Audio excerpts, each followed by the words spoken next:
Hello everyone, welcome to நர்பவி சமையல். இன்றைக்கி பலாக்கொட்டை வடை come bonda எப்படி செய்யலாங்கிறத பார்க்கலாம். அதுக்கு ஒரு கப்பு பலாக்கொட்டையை நல்லா நீங்கள் வேக வச்சு ஒரு 5 to 6 விசில் வச்சு நல்லா வேக வச்சு எடுத்துக்கணும். எப்படின்னா நீங்கள் அமுக்குனிங்கன்னா அது நல்லா மசியணும், அந்தளவுக்கு வேக வச்சுக்கணும். இப்போ தண்ணியை வடிகட்டிட்டு அந்த பலாக்கொட்டையை மிக்ஸி ஜாரில் போட்டுட்டு ரொம்ப கொரகொரப்பாக இல்லாமல் ரொம்பவும் நைஸாக இல்லாமல் ஒரு மீடியம் அளவுக்கு ஒரு பேஸ்ட்டாக ரெடி பண்ணி எடுத்துக்கணும். அதாவது பிரெட் க்ரம்ஸ் இருக்கிற மாதிரி ஒரு மாதிரி க்ரம்பிள் ஆகிற மாதிரி இருக்கணும். இதை நம்ம ஒரு பவுலில் ட்ரான்ஸ்ஃபர் பண்ணிக்கணும். ட்ரான்ஸ்ஃபர் பண்ணிவிட்டு இது கூட ஒரு 1/4 டீஸ்பூன் மஞ்சத்தூள், 1/4 டீஸ்பூன் மிளகாய்த்தூள், 1 டேபிள் ஸ்பூன் கார்ன்ஃப்ளவர், 1/2 டீஸ்பூன் உப்பு இதெல்லாம் போட்டுட்டு நம்ம நல்லா கலக்கிக்கணும். இதை ஃபுல்லாக நம்ம மிக்ஸ் பண்ணிக்கணும்.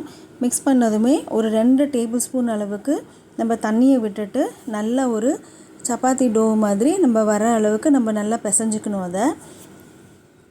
அதை பிசைஞ்சு இப்போ நம்ம கையில் நம்ம கொழுக்கட்டை பிடிச்ச மாதிரி பிடிச்சோன்னா அது நல்லா அது இறுகி அது நிற்கணும். அந்த ஒரு ஸ்டேஜுக்கு இது நல்லா நம்ம மிக்ஸ் பண்ணி நம்ம வச்சுக்கணும். இப்போ இதை தனியாக நம்ம எடுத்து வச்சுக்கணும். இப்போ இதை எப்படி நம்ம செய்ய போகிறோன்னா, ஒரு லெமன் ஜூஸ் புளிர் அந்த ஸ்குவீசர் இருக்குது இல்லைங்களா, அதில் உள் பக்கமாக இந்த மாவு கொஞ்சம் எடுத்து உள்ளே போட்டுட்டு அதை மேலே வச்சு நம்ம அமுக்கணும். அப்படின்னா இந்த மாதிரி கப் ஷேப்க்கு குட்டி குட்டியாக உங்களுக்கு வரும். அந்த கப்ஸ் எல்லாம் உடையாத அளவுக்கு தனியாக ஒரு பிளேட்டில் எடுத்து வச்சுக்கோங்க. அது அன்ஈவன் ஷேப்பில் இருந்தாலும் பரவாயில்ல, ரொம்பவும் திக்காக இருக்கக்கூடாது, ஓரளவுக்கு மீடியம் சைஸில் இருக்கணும். அதை எடுத்து வச்சுக்கோங்க. இப்போ பஜ்ஜி மாவுக்கு நம்ம ரெடி பண்ணணும்.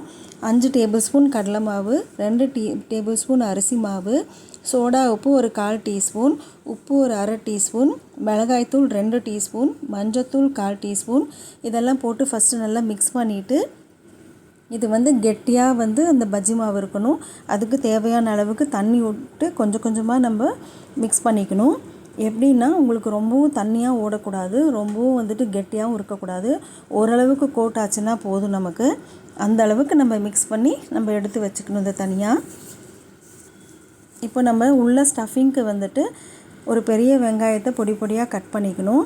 ஒரு 1/2 டீஸ்பூன் சீரகம், கருவேப்பிலை ஒரு 1 to 2 டேபிள் ஸ்பூன் வர மாதிரி அதையும் குட்டி குட்டியாக நம்ம கட் பண்ணி எடுத்து வச்சுக்கணும்.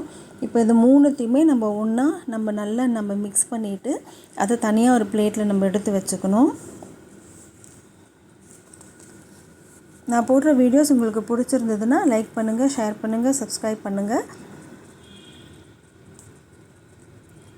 இப்போ பஜ்ஜி மாவு ரெடி ஆகிடுச்சு. இந்த வெங்காயத்தையும் நம்ம மிக்சிங் ஸ்டஃபிங்கும் நம்ம எடுத்து வச்சுக்கணும்.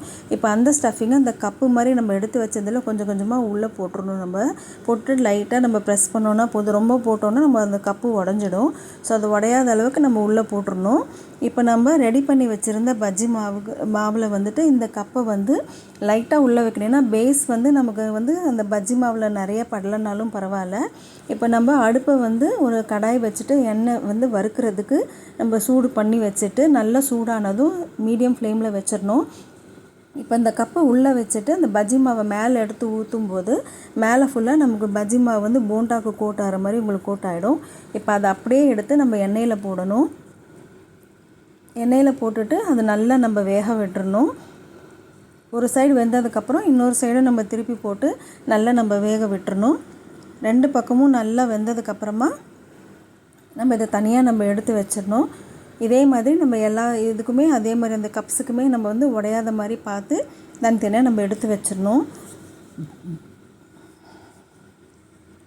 இப்போ இதை எடுத்து வச்சு நீங்கள் ஓப்பன் பண்ணி நீங்கள் பார்த்தீங்க அப்படின்னா கீழே வடை வந்த மாதிரி, மசால் வடை வந்த மாதிரியே உங்களுக்கு அந்த டெக்ஸ்சர் வரும். உங்களுக்கு அந்த டேஸ்ட்டும் ஆல்மோஸ்ட் அதே மாதிரியே இருக்கும். மேலே நம்ம போண்டா நம்ம தனியாக நம்ம செஞ்சால் எப்படி செய்வோமோ அந்த மாதிரி இருக்கும். உங்களுக்கு சாப்பிட்டு பாடுறதுக்கு அவ்வளோ டேஸ்ட்டாக இருக்கும். இது நீங்கள் சோஷியல் மீடியாவில் எந்த இதுலேயும் இல்லாத மாதிரி இது புதுசாக நான் ட்ரை பண்ணி பார்த்துருக்குறேன். நான் டேஸ்ட்டும் ரொம்ப நல்லா இருந்துச்சு, எல்லாேருக்கும் ரொம்ப பிடிச்சிருந்து. ஒரு ஈவினிங் ஸ்நாக்ஸாக ரொம்ப நல்லாயிருக்கும். நீங்கள் ட்ரை பண்ணி பாருங்கள். இதனோட மெஷர்மெண்ட்ஸு, டிஸ்கிரிப்ஷன் எப்படி செய்யணுங்கிறது எல்லாமே இந்த வீடியோக்கு பின்னாடி நான் ஃபுல்லாக கொடுத்துருக்குறேன். நீங்கள் அதிலேருந்து செக் பண்ணிக்கோங்க. அன்போடு சமைங்க, ஆரோக்கியமாக சாப்பிடுங்க. நன்றி. நீங்கள் ட்ரை பண்ணி பார்த்துட்டு எப்படி இருக்குன்னு கமெண்ட்ஸில் கமெண்ட் பண்ணுங்கள்.